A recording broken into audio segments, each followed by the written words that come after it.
Magandang umaga, ngayon po ay araw ng Sabado, May 2, 2026. Update po muli sa lagay ng panahon. Ayon po sa Pag-asa, easterlies o mainit na hangin na nagmumula sa dagat Pasipiko ang nakakaapekto ngayon sa ating bansa.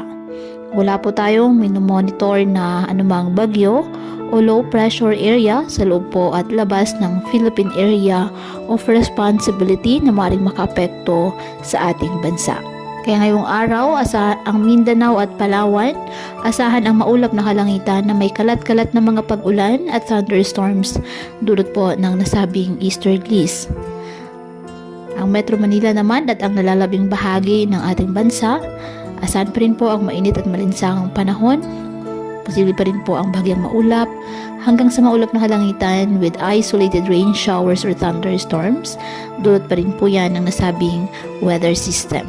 Kaya patuloy pa rin po natin na pinag-iingat ating mga kababayan sa mga banta ng mga posibleng biglaang pagbaha at pag-uho ng lupa, lalo na kapag may mga localized thunderstorms.